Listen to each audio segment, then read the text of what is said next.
once again, y'all, thanks for coming tonight. Culture and Collabs. I'm Kennard Carter. And tonight, this family truly embodies it all. High school sweethearts turned lifelong partners. They've been together for nearly 30 years, and they're not even 50 years old yet. Come on.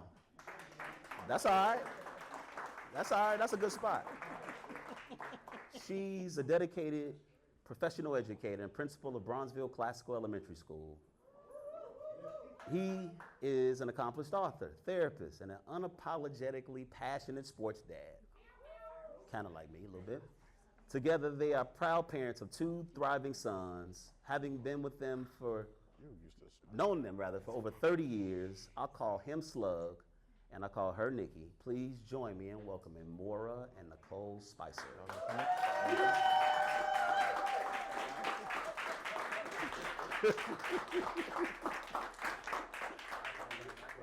Now, you know when your friends know you, they start to chuckle as you approach the stage a little bit. It's all good. And the microphones. Come on. All good. Come on, y'all, one more time. Maura and Nicole. Woo-hoo! Hey, y'all, we here. Look, this vision, it came to life. We on the couch, brother. You are on the couch. We are. Thank you. Thank you for having me. So y'all, we had a little pregame, just back in the room, and they're just talking a little bit, and I kind of started with this almost like pseudo formal kind of like question, like I'm gonna ask you this for a formal question, and then I said, hey, look, but I really want to talk to y'all because I got some questions about some stuff I'm really experiencing. In fact, educator, therapist, you know, not only do I want to dig into, man, how are y'all doing it, right? Like I tried to be married. It didn't work.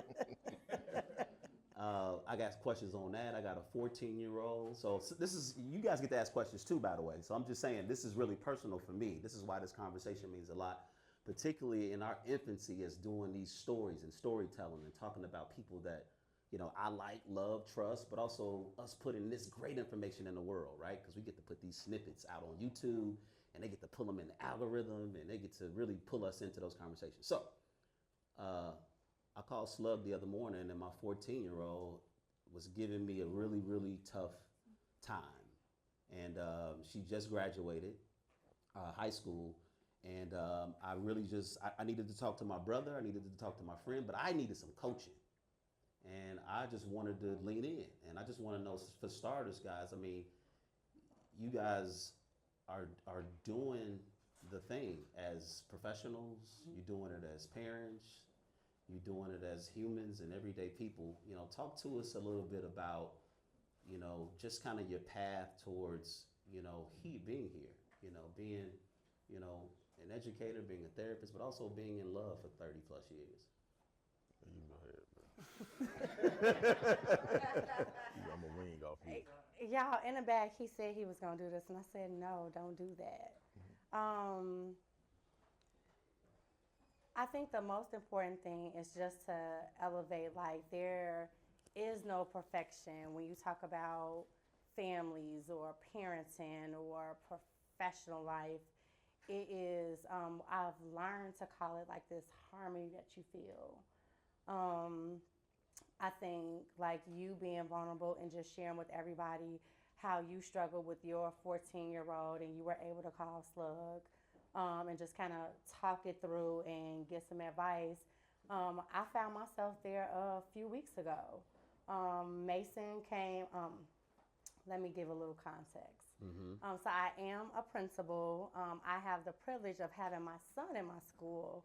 And so over the last 7 years, we've definitely did this delicate dance of having my child in my school, but also being like the principal. And so when I was the principal, he was very respectful of that role and what all the expectations that came with that.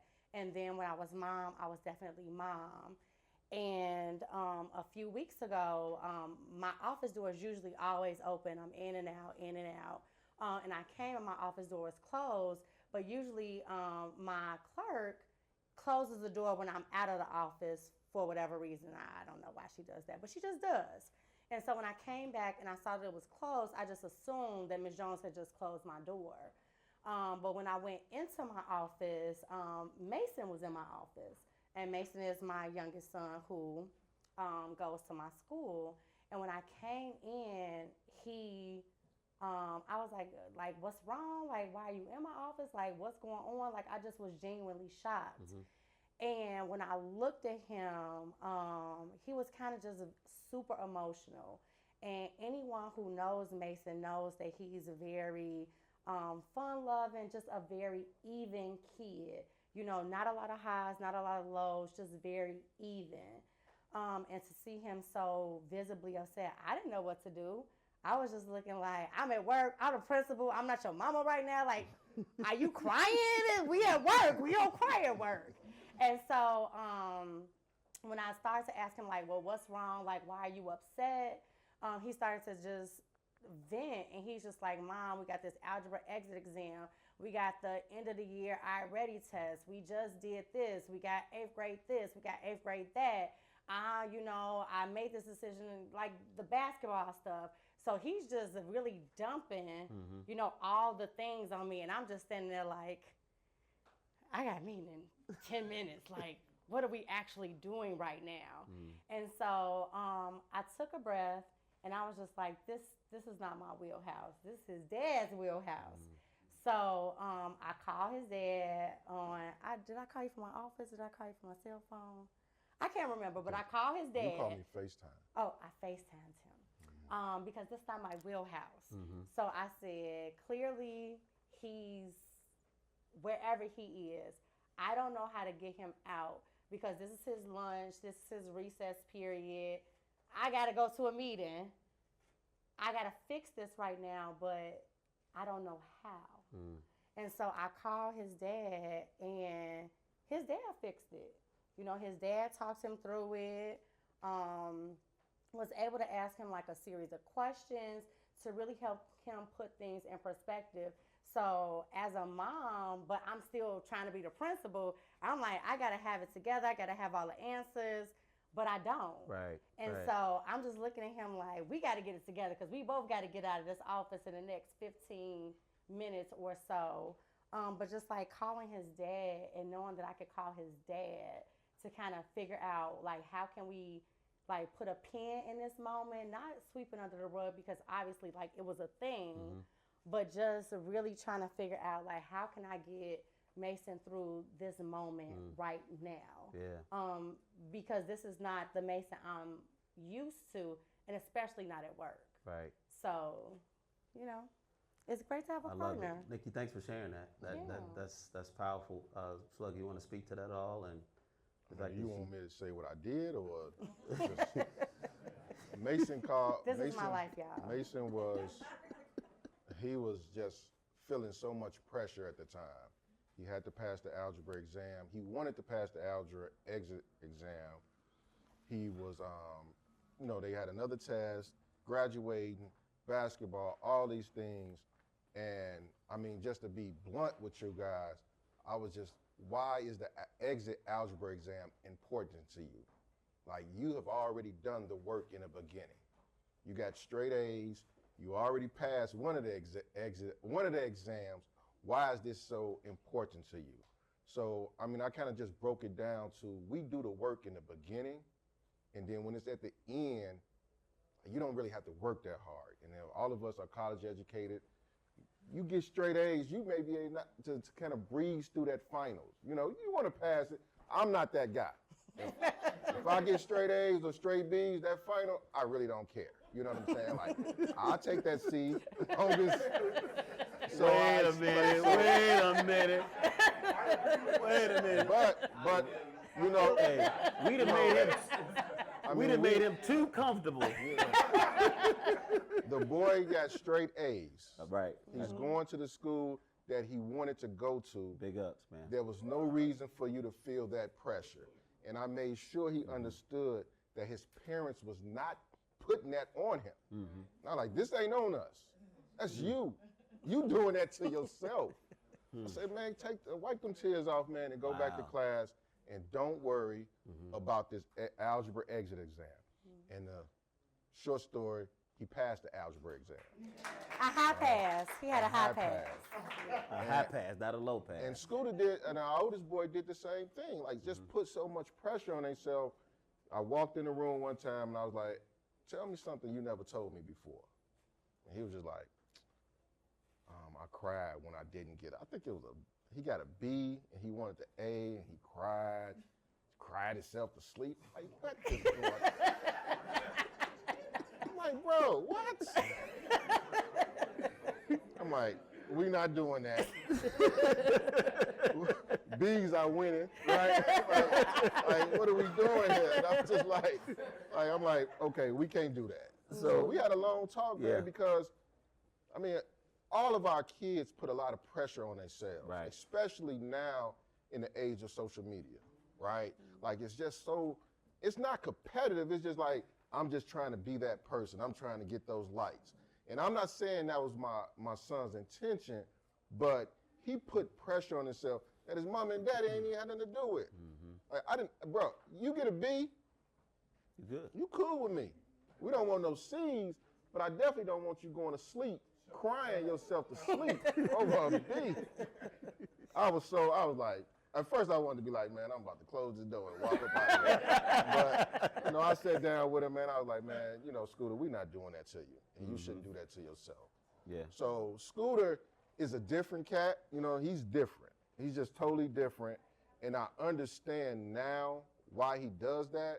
But at the same time, I have to keep him leveled and let him know that he's not perfect and it's not going to always be like this.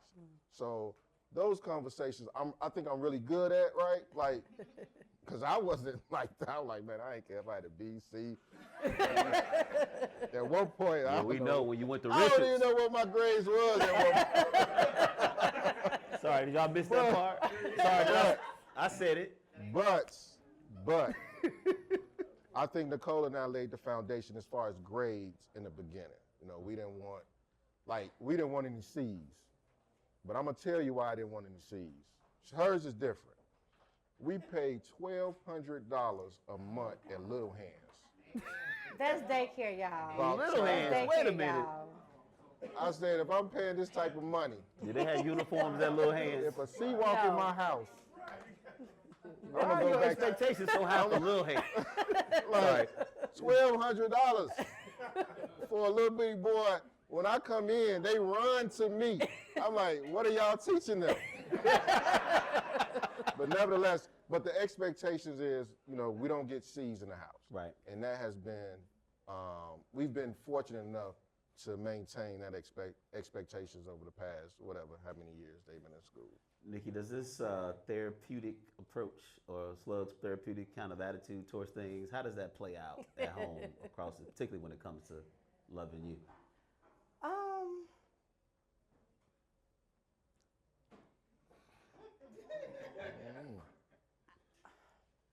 I think that, candidly speaking, I think that that's a part of him, his identity, that he just can't turn on and turn off. Even when he is upset, I have, done the most, and he really wants to disengage, like something in him just doesn't allow it to happen. I think that I am a Leo, an August Leo, the best Leo. That's right. Say it again. So that I do have a big personality, a big bravado. I can be super confident and be super wrong all at the same time. But you can't tell me that in a moment. But I think that he balances that. Since we have been together for so long, I know like when he has just had enough. When he has had enough, I'm like, too far, and I can bring it back. But at other times, when there is genuinely something that we are both struggling, like perspective is not there, we don't agree, I do think his natural inclination to solve problems really does kick in a very organic and authentic way. And so, and if I'm being super honest, I think that I always count on that. Like, you know, when we are fighting, which doesn't happen frequently, but when we are fighting or we are disagreeing, like at the end of the day, I know he's not going to let it go too far. And if it does get too far, like in my mind, I will say something, because over the years I've just organically, I think, picked it up from him. And so I can talk myself into, as the Leo in me, I can talk myself into saying like, we need to talk, or let's figure it out, or you know, I don't like what's going on. So I will say something if he's too reserved. Right. And anybody in this room that knows him knows that he is pretty reserved for the most part. I'm the rah-rah one. I'm the social one. I'm the one, you know, kind of out there, but he's always been like the reserved one. And so when he's too reserved, I will step in and be like, hey, you're too reserved right now. Is he ever like digging in though, or is he just like that with his friends? I mean, Digging in. I mean, you come off as a pretty, particularly you're the best basketball player in the world. You always have been. So I'm just wondering, do you ever get that energy at home, Nikki, at all? Because that's kind of what the boys get a little bit. No, she He's don't. pretty matter of fact. No, she don't get that. he is still, matter of fact, he is nonchalant. But I think that with his experience and him just being a therapist at heart, I think that he always is able to be humble enough to say, like, I was wrong when I said that, or I didn't mean to make you feel like, and I mean, and sometimes it's not as gracious. He'd be like, you're being ridiculous right now. But I think that because he has an integrity and a morality about him, and I can remember this back to when I was 16 years old, that he's always really kind of had that quality. Not that he's been perfect, because he's definitely made some mistakes over the years. But he's had like this spirit of integrity and morality about him that I just feel like certain things he's going to feel like it's just too far. That he's not going to cross a certain line, a certain boundary. Right. So I saw you shake your head. You kind She said I wasn't you were in disagreement. But Yeah. I'm only curious, was that period, Nikki, or maybe that was the Kappa years? That's when you was that like, what was that period like when maybe that Nikki's referring to, maybe when you weren't as Perfect. perfect. Mr. Perfect. I don't remember. With a straight face, man. but- I don't remember. But to be on a serious note, right? So, Now you want to be serious. but that On a serious note. but when you speak about how I used to brag about being the best basketball player and all this stuff, Come on. I've grown to understand that I was not that good, right? So it's the same. Can Leo clap it up in the house? No. No, thank you. No, Just thank you. playing. So It's all with- good. with- You were with pretty that- good, man. With that statement, what I mean by that is, as I've grown older and experienced things, I've kind of learned from a lot of experiences, right? So, for example, when she say I was not perfect, like there was a moment in my life. As a therapist now, I understand what I was going through, right? So, just a little backdrop. So, I pledged. I left school to play basketball. I went to the school, broke my ankle, broke my elbow, and then I came back to Western, and I was a plum Lost dumb fool, his right? damn mind. Plum dumb fool for a semester. I mean, seriously, snapshot. for a semester. So, as a 47-year-old man now, who's been in the studies of mental health, who's been in the studies of just psychology and sociology, I understand that I was actually going through something and didn't recognize it at that time, and alcohol was my friend, right? Okay. Just for a semester. So don't go say I was an alcoholic. Just for a semester, I partied too hard, right? Semester? Yeah. You think it was more than that? I mean, I think it was like a good year. What you A talking good about? academic year. An academic year is 9 months. That's so Okay. six- Man, that's pretty 9 solid. months, solid, All right. right? So let me. Good time, but my He point said 9 months. my point of saying In that 3 days. my point of saying that is that we all go through things, right? We all go through experiences in life, and as you get older, you try your best to learn from those experiences. So the individuals that I talk to now, I relate that to them. Right.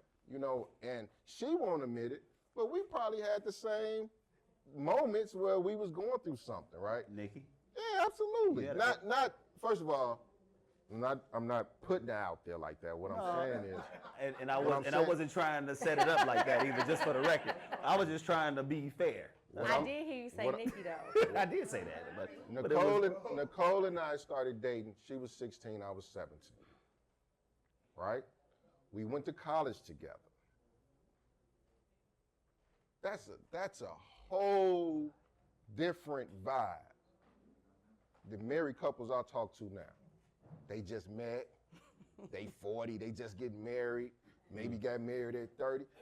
So my conversation, nobody can conversate with me about marriage because I met her at 16. So when a couple sit in front of me and they got their baggage and this person got their we got the same baggage. We got the same luggage. We help it. fill the luggage up together. So our transitions in life has been so different. And I don't know if I'm going off script, man, look, you good. but the point I'm trying to make is we all get to a point in our lives where we look back and like, man, you know what? Maybe I should have handled that a little different. You know, or I learned from this. I learned from that. I don't drink as much as I used to that 9 months. But Western Illinois was a party school. Blame it It on was Western. a party school. Yeah. So we had good times. So again, I wasn't the best basketball player. I wasn't whatever I bragged about at that time. You know, you get older, you like, nah, maybe not. You know. Hey man, So- thanks for being honest, man. I've been holding that for about 30 years. But I to did get, get to some get shine you a to hear you little say bit. that though. But no, man, it's good. So listen, guys, if you guys got any questions as you teeing them up, I'm gonna come to you guys. I love it already that we're ready to go. Oh Beautiful my. things. So if you can't just hang on to them for just a second, but please, we're gonna definitely get you guys to be a part of the conversation. So when we first started talking a little bit, I was talking about the movie or the show on Netflix called Forever, and I don't know if, a matter of fact, can we just get a little show of hands? Anybody seen the show in the room? You guys, okay, so you guys are familiar with it. And what I liked about it, the show, was that it's modern day. It's got some real life emphasis. It's very cell phone. I've got there's a mention of a sex tape in the show. Yep. I mean, it's a lot. You know, I don't know if you had a chance to really dig into it, but are there any, you know, like shows or things like that you guys kind of like lean on or that you use, or maybe you guys refer to parents or people that are in your lives, you know, just from being professionals, that you recommend to folks for them to kind of dig into that really feels like it connects to reality? So I have some colleagues in a room. So I'm gonna say that I did watch Forever, and I think that as a professional educator and as a principal, I think stuff like that I need to see. I think it keeps me grounded in like what is really happening, because I think art imitates life. While I don't have a high school, I do have middle schoolers who made similar decisions for whatever reason. I thought that the series was powerful because I think that it was just real. In terms of like, you know, our young ladies come to us with like these goals. They're extremely focused. They have people like expecting things like foot on neck, and they are extremely driven. And then we are loving our boys and just hoping that everything goes right, or removing barriers for them. And I really feel like, in a little context, I am a middle child. I have an older sister, and I had a younger brother who passed away a few years ago. But in my adult life, I can look back and see that my parents raised me and my sister, but they really loved my brother. And I didn't want that for my boys. I didn't want to just love them. Like, I didn't want them to fail to lunch. Like, you can't come back here. Like, you can if you need to, but I don't really want this to be your first choice, like you coming home. Right. You know, it's always going to be a safety net, but I really wanted to set them up in a way of like, you have your goals, you have your aspirations.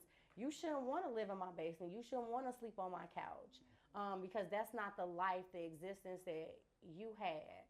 So I think that Slug and I had a lot of conversations around the interactions between the parents, because I could easily see myself as that mom of like really pushing my sons, really having these high expectations, really saying like, you have to be successful. If you choose this, maybe it's not going to lead to success, but being able to love and trust my husband of like, I do have two boys. Like, I am not a man. Like, I don't know what it's like to be a black man. You know, we just had this whole big conversation. We got pulled over going somewhere. The boys is in the car. He all like, put your hands up. I'm like, they do not have to put their hands up. Like, we had this huge blowout in the car in front of the kids about put your hands up, don't put your hands up. The kids like, hands up, hands down, hands up, hands down. You know, like, the kids don't know what to do. The police officer walking up, I'm like, is it about to be a domestic? Like, if he getting arrested, like, what's happening right now? So, I mean, I felt like the series just really gave us a launching point to really understand like what's going on in the psyche of these kids, and how, you know, one decision, one choice can lead to, you know, a number of pathways. And I think ultimately what we took from that was, we're going to have some hard stuff as these boys grow up with cell phones, social media, all the things. But what's most important to us is that they feel safe enough to talk to us. Right. Like, whatever it is, whatever. You snuck out, you did whatever, you at the party, everybody drunk, you can't get home. Like, I don't want you to think like, who can I call? No, I'm gonna call my mom, I'm gonna call my dad. Right. And so like that's kind of where we talked of like, I want you to know like, this is the safest place, no matter how big, how small the mistake is. When something happens, the first person you think to call is me or your dad. Period. Right.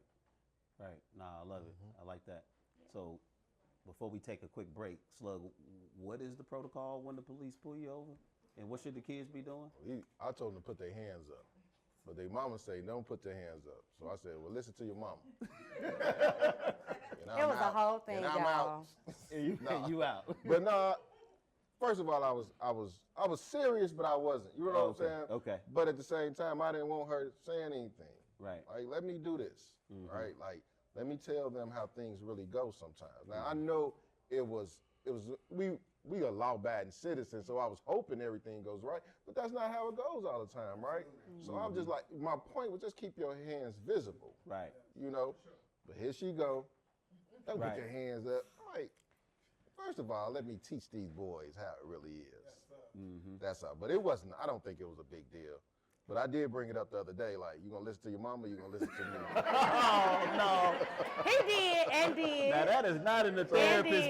That is not in the handbook, man. But, you know, Indeed. when you see all this stuff, because they run across it, like, you can look at their phones and they may see some police action. I'm like, don't put that in your head, son. But they see it. Right. So I'm just like, man, you know, you 10 to 2, whatever, however, you know, make sure you got your license, make sure you got your insurance and all that stuff available for you. But the point was, just listen to your daddy in these situations, because I am a black man, and these are the things that you should be kind of emulating and going by. Right. Your mama, she got a cute smile, she a pretty woman, she may be, hey, police officer may just give her the number, give him this number instead of a ticket. He ain't doing that to me. You know what I'm saying? Get out the car type stuff. So Right we don't have a lot of fights and arguments, but that was a disagreement we did have on Right. that point, though. Yeah. you know. Come on, y'all. Round of applause for segment 1.